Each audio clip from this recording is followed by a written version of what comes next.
hal-hal yang dimakruhkan saat berpuasa. Sering berkumur-kumur dan istinsyak, memasukkan air ke hidung karena dikhawatirkan air akan masuk ke tenggorokannya. Sabda Rasulullah sallallahu alaihi wasallam, dan perbanyaklah istinsyak kecuali pada saat kamu sedang berpuasa. Dimakruhkan mencium istri jika dikhawatirkan akan menyebabkan keluarnya mani atau bergejolaknya nafsu birahi. Karena itu, setiap orang dianjurkan untuk menghindari segala hal yang dapat memicu gejolak syahwat. Namun bagi mereka yang dapat menguasai syahwatnya, maka hal itu dibolehkan. Dari Aisyah radhiyallahu anha, ia berkata, Rasulullah sallallahu alaihi wasallam pernah mencium dan mencumbui istrinya padahal beliau sedang berpuasa. Namun beliau adalah orang yang paling menguasai syahwatnya. Karena itu sebagian orang membolehkan aktivitas prasenggama bagi orang tua dan melarang bagi pengantin baru. Dari Abu Hurairah radhiyallahu anhu disebutkan bahwasanya ada seseorang yang bertanya kepada Rasulullah mengenai hukum mencumbui istri bagi orang yang berpuasa. Lalu beliau membolehkan hal tersebut baginya. Kemudian datang orang lain dan menanyakan hal yang sama. Lalu beliau melarangnya. Dan orang yang pertama adalah orang tua, sedang orang kedua adalah anak muda.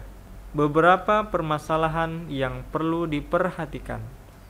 Bagi mereka yang bekerja sebagai pembuat roti atau pekerjaan-pekerjaan berat lainnya, tidak dibenarkan bagi mereka untuk berbuka, karena mereka sama dengan kaum muslimin lainnya yang diwajibkan berpuasa. Makan dan minum dengan sengaja pada siang hari bulan Ramadan dengan sengaja dapat membatalkan puasa. Firman Allah, dan makan minumlah hingga terang bagimu benang putih dari benang hitam, yaitu fajar, kemudian sempurnakanlah puasa itu sampai datangnya malam hari. Al-Baqarah 187. Segala sesuatu yang masuk ke kerongkongan, apakah melalui mulut atau hidung, jika disengaja akan membatalkan puasa. Demikian pula hal-hal yang semakna dengan makan dan minum seperti infus. Adapun suntikan yang tidak menyuplai makanan seperti suntik penicillin dan sejenisnya tidak membatalkan puasa. Segala sesuatu yang dimasukkan ke mulut karena kondisi terpaksa seperti cermin atau oksigen dan sejenisnya tidak membatalkan puasa. Demikian pula celak, obat tetes mata dan tetes telinga atau sejenisnya tidak membatalkan puasa, karena tidak ada dalil yang menunjukkan hal itu.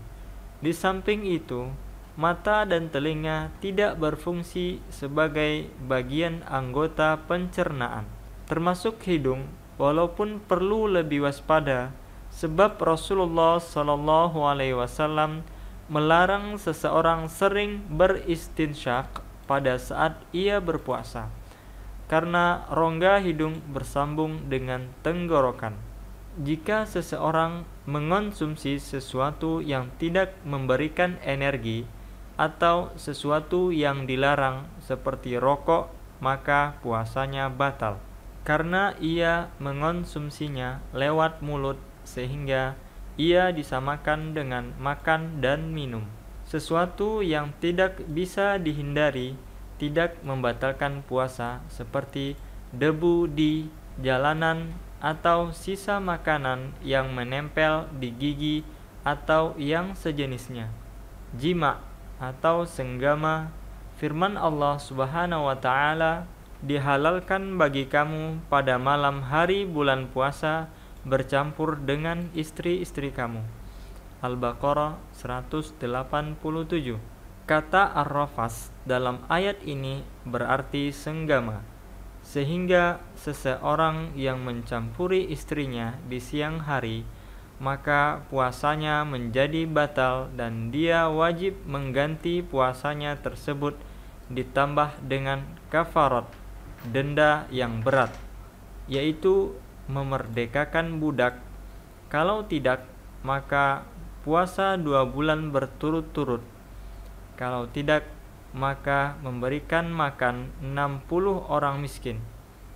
Kafarat tersebut juga dibebankan kepada sang istri jika ia ridho melakukan jima di siang hari Ramadan. Namun jika ia dipaksa oleh suaminya, maka puasanya batal dan ia wajib menggantinya, akan tetapi ia tidak wajib membayar kafarat. Dibolehkan berbuka bagi seseorang yang sakit parah. Jika dia berpuasa, maka akan menjadi mudarat baginya. Firman Allah Subhanahu wa taala, dan barang siapa di antara kamu yang sakit atau sedang bepergian, maka ia boleh tidak berpuasa dan menggantinya di hari lain. Al-Baqarah 184. Jika penyakit yang diderita masih menyimpan harapan kesembuhan, maka orang tersebut diwajibkan mengganti puasanya di hari lain sejumlah hari yang ditinggalkannya. Firman Allah Subhanahu wa taala, yaitu beberapa hari tertentu, dan barang siapa di antara kamu yang sakit atau sedang bepergian, maka ia boleh tidak berpuasa dan menggantinya di hari lain. Al-Baqarah 184. Jika penyakit yang diderita tidak ada harapan kesembuhannya, seperti penyakit yang akut atau orang yang sakit telah tua renta tidak mampu lagi berpuasa, maka ia wajib memberi makan 1 orang miskin setiap hari sebanyak setengah sa' beras atau makanan pokok lainnya.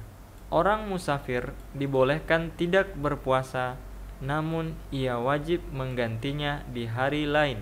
Allah Subhanahu wa taala berfirman, dan barang siapa di antara kamu yang sakit atau sedang bepergian, maka ia boleh tidak berpuasa dan menggantinya di hari lain. Al-Baqarah 184. Dari Anas bin Malik radhiyallahu anhu, ia berkata, pernah kami melakukan safar bersama Rasulullah sallallahu alaihi wasallam.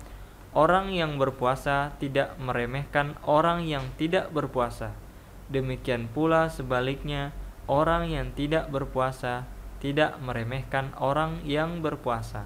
Adapun jenis safar yang membolehkan tidak berpuasa adalah bepergian yang dikenal oleh kebiasaan masyarakat setempat, atau bepergian yang membolehkan seseorang mengqashar salat dengan syarat bepergian untuk tujuan kebaikan. Jika bepergiannya untuk tujuan kemaksiatan atau untuk menghindari kewajiban puasa, maka bepergian semacam ini tidak menghapuskan kewajiban berpuasa. Berbuka bagi musafir lebih afdal daripada berpuasa jika ia merasa berat dan terkena mudarat. Rasulullah pernah melihat seorang yang tersiksa saat ia bepergian sambil berpuasa. Lalu beliau bersabda, bukanlah merupakan kebaikan jika kalian berpuasa sedang kalian dalam perjalanan. Wanita yang sedang hamil atau sedang menyusui, jika ia khawatir terhadap dirinya kalau berpuasa, maka ia dibolehkan tidak berpuasa dan menggantinya di hari yang lain. Rasulullah Shallallahu Alaihi Wasallam bersabda, sesungguhnya Allah telah mengizinkan bagi musafir untuk tidak berpuasa dan menjamak sholat, dan mengizinkan untuk tidak berpuasa bagi wanita hamil atau menyusui.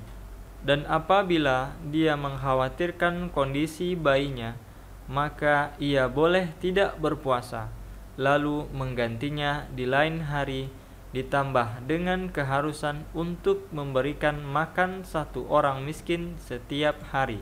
Hal ini didasarkan pada perkataan Ibnu Abbas radhiyallahu anhuma, wanita menyusui atau wanita hamil jika mengkhawatirkan keselamatan bayinya, maka ia boleh tidak berpuasa, namun ia dianjurkan memberikan makan setiap hari.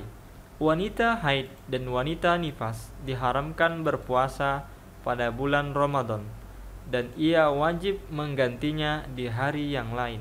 Aisyah radhiyallahu anha pernah ditanya tentang kewajiban mengqadha puasa dan sholat bagi wanita haid. Ia berkata, "Dahulu kami para wanita muslimah juga pernah haid, dan kami diperintahkan untuk mengqadha puasa, namun tidak mengqadha sholat."